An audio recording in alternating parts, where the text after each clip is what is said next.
Olá, sou professora Viviane, professora de Ciências dos nonos anos da Escola Anecondes Alves Ferreira. Esse vídeo tem a intenção de revisar os conteúdos já vistos. No início, na primeira semana de fevereiro, nós começamos com um assunto transversal, que era o coronavírus. Nessa época, ainda não tinha nenhum caso confirmado aqui do Brasil. Porém, eu achei importante que os alunos conhecessem sobre o assunto. Então, nós conversamos um pouquinho dos vírus, conversamos sobre como aconteceu na China, como provável a transmissão, como que se previne, a higienização e etc. Ok? Espero que vocês gostem. Então, para a gente revisar a matéria, nós precisamos lembrar do que é fenômeno. Então, o que é fenômeno? Fenômeno é qualquer transformação que ocorra na natureza. Para estudá-lo, nós experimentamos, fazemos observações, interpretamos os resultados e tiramos as conclusões. Existem dois tipos de fenômeno: o físico, que não altera a estrutura da matéria, e o químico, que altera a estrutura da matéria. Como exemplo de fenômeno físico, nós temos a água sólida se transformando em água líquida. Quando a gente deixa aquele cubinho de gelo na pia ou em qualquer outra superfície na temperatura ambiente, ele começa a derreter. Essa transformação, ela não muda a estrutura da matéria. Eu tenho água no início e continuo tendo a mesma água no final. Já como exemplo de fenômeno químico, nós temos a queima do fósforo. No início, eu tenho lá o fósforo vermelho que se transforma em fósforo branco. Por quê? Com a fricção do palito na caixa, acontece uma emissão de calor. Essa emissão de calor, ela faz com que essas substâncias reajam com o oxigênio do ar, formando então a chama. Vamos às definições então? Então, o que é matéria? A matéria é tudo que possui massa e ocupa lugar no espaço. Massa é aquilo que a gente mede na balança. O que é corpo? Corpo é uma porção limitada de matéria. Um objeto, por exemplo, uma cadeira, uma mesa, é um corpo. Extensão é o espaço ocupado pela matéria. Sua medida é o volume. Substância é uma espécie de matéria que se distingue por suas qualidades. A água, por exemplo. A água tem características próprias. Nós identificamos a água através dessas características. Assim acontece com as demais substâncias. Os ácidos, as bases, a madeira, o plástico, o aço, tudo isso são exemplos de matéria. Mas espera aí, então tudo é matéria? Não. Eu disse que matéria é tudo aquilo que possui massa e ocupa lugar no espaço. Nós vimos lá no exemplo do fenômeno químico a energia luminosa. Então, todo tipo de energia não é considerado uma matéria, porque ela não tem massa e não ocupa lugar no espaço. Nós temos a energia eólica, a energia solar, energia térmica, energia mecânica e diversas outras. Vamos revisar a matéria, então, através desse mapa conceitual elaborado especialmente para o São Paulo Faz Escola. Quando falamos de matéria, nós falamos de algo constituído por pequenas partículas. Seu estado físico depende do maior ou menor grau de agitação entre elas, ou seja, maior ou menor agregação entre as partículas. E isso se apresenta para a gente como a gente vê os objetos, com maior energia. Quanto maior energia, mais afastados as partículas estão e mais agitadas elas estarão também. Assim, fica fácil a gente identificar cada estado físico. No sólido, nós temos as partículas bem próximas. Com isso, nós temos a forma fixa, volume fixo, energia cinética baixa e agregação alta. Para o estado líquido, nós temos as moléculas mais dispersas, as partículas mais dispersas, com forma variável, volume fixo, energia cinética intermediária e agregação intermediária. Já no estado gasoso, as partículas elas se movem livremente, elas estão aleatórias. Com isso, a forma é variável, o volume variável, a energia cinética alta e a agregação baixa. Para que ocorra a transformação entre um estado e outro, dois fatores são determinantes para isso, a temperatura e a pressão. Através da alta temperatura, baixa pressão ou alta pressão e baixa temperatura, ocorrem as transformações. A primeira que vamos verificar é a fusão, que é a mudança do estado sólido para o líquido. Ela ocorre quando a matéria atinge o ponto de fusão. Aí ela se transforma do estado sólido para o estado líquido. Como exemplo, nós temos a água que fica no freezer em forma de gelo e quando deixamos na temperatura ambiente, ela se transforma em líquida. Logo depois, nós temos a solidificação, que é o contrário, é o líquido se transformando em sólido. Como exemplo, nós temos a água que nós colocamos no freezer para transformá-la em gelo. Já a vaporização, nós temos 3 tipos: evaporação, calefação e ebulição. A vaporização é a transformação do estado líquido para o estado gasoso. Na evaporação, ela ocorre de forma lenta. Como exemplo, nós temos as roupas que secam no varal. A roupa está com água no estado líquido e, ao passar do tempo, em determinada temperatura, ela começa a evaporar, então é bem lento.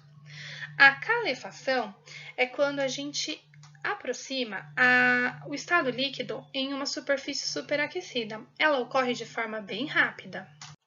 Como exemplo, nós temos a mesma roupa que eu coloquei no varal. Eu vou precisar dela e ela não secou a tempo. Então, eu aproximo o ferro desta roupa.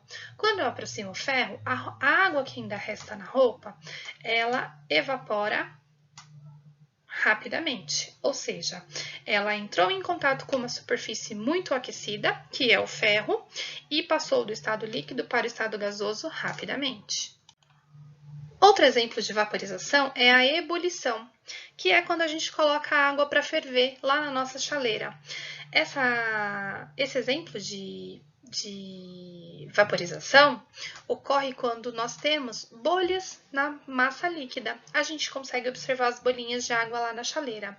Ela ocorre quando a água atinge o ponto de ebulição. Nós temos também a condensação, que é a transformação do estado gasoso para o estado líquido. Como exemplo, nós temos a água que nós tiramos do freezer ou da geladeira. Se a gente pegar um copo, colocar um pouco de água bem gelada e deixar no ambiente, nas paredes do copo, na parte de fora, aparecerão algumas gotículas. O que serão essas gotículas? Será que a água que estava dentro do copo vai para fora? Não, não. A água que está na forma de vapor no ar, ela encosta nessa superfície muito fria, por causa da água gelada, e acontece a transformação. Ela está no estado gasoso e ela passa para o estado líquido. E por último, nós temos a sublimação. A sublimação é a passagem direta do estado sólido para o gasoso ou do gasoso para o sólido. Essa transformação ela é mais difícil de acontecer, mas um exemplo de mudança do estado sólido para o estado gasoso é a naftalina, que geralmente colocamos dentro do guarda-roupa para tirar o cheiro de mofo. É uma pastilha e quando a gente abre o guarda-roupa, a gente sente um cheiro muito forte, porque ela está transformada em gás. Ou também o gelo seco, né? A gente coloca o gelo na bebida e ele sai uma fumacinha. Esse é um exemplo da passagem do estado sólido para o estado gasoso. Do gasoso para o sólido é mais difícil de ocorrer, somente em laboratório.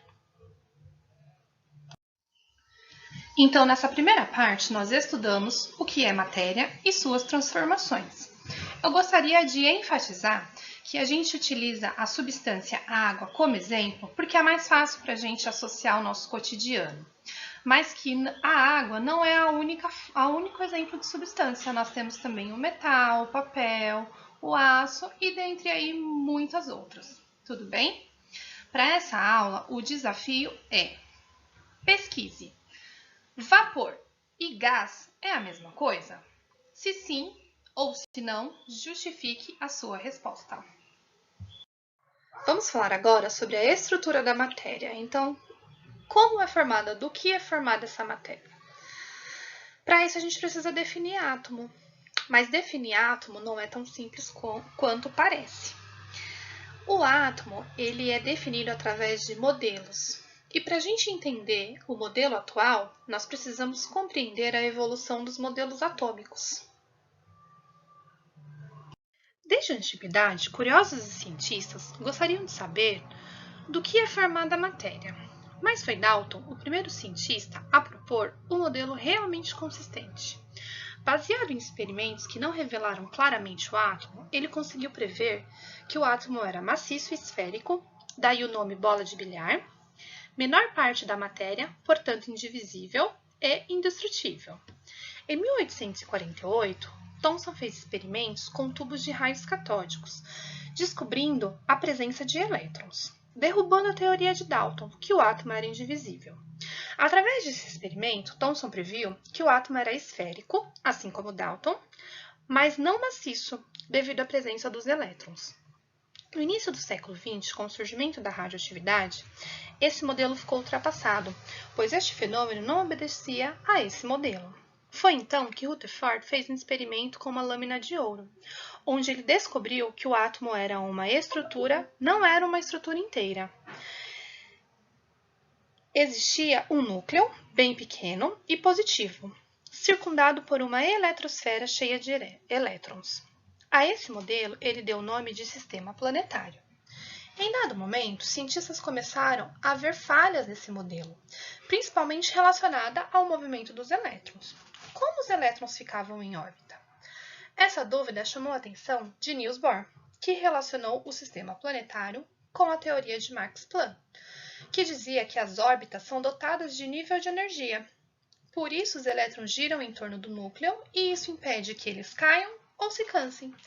Temos então o modelo de estudo, o modelo de Rutherford-Bohr, que tem níveis de energia que, quanto mais afastado do núcleo, maior é a energia. Para esses níveis de energia, foram dados nomes de K, L, M, N, O, P e Q. E para cada nível de energia, existe uma quantidade máxima de elétrons. Vamos falar um pouco sobre partículas subatômicas? As partículas subatômicas são os prótons, os nêutrons e os elétrons. O símbolo do próton é P maiúsculo e a carga é +1. A massa relativa é igual a 1. Do nêutron, o símbolo é N minúsculo. A carga é 0, porque ele é nêutron, e a massa relativa também é 1. Para os elétrons, o símbolo é E minúsculo com o sinal de negativo. Sua carga é -1, porque ele é negativo, e sua massa é 1 sobre 1836. Ou seja, a massa do elétron é muito baixa. A gente pode considerar que ela é basicamente zero. Essa parte foi sobre a evolução dos átomos. Espero que vocês tenham compreendido rapidamente como houve essa transformação de um modelo para o outro. A ciência é algo inacabado. A todo momento, cientistas, através do avanço tecnológico, tentam refutar teorias.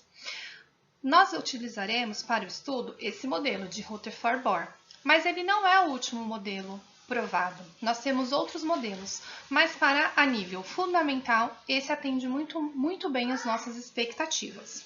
Tudo bem? O desafio para essa parte da aula é: no finalzinho da explicação do modelo Rutherford-Bohr, eu disse que cada camada de energia tem uma quantidade máxima de elétrons.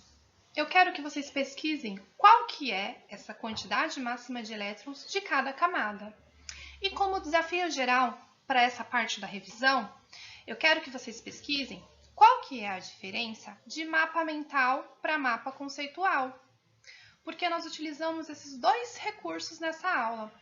Primeiro, para a gente falar sobre a matéria e suas transformações, nós utilizamos o mapa conceitual. E para explicar essa última parte dos modelos atômicos, nós usamos um mapa mental. Qual a diferença dos dois? Pesquisem e até a próxima aula. Muito obrigada!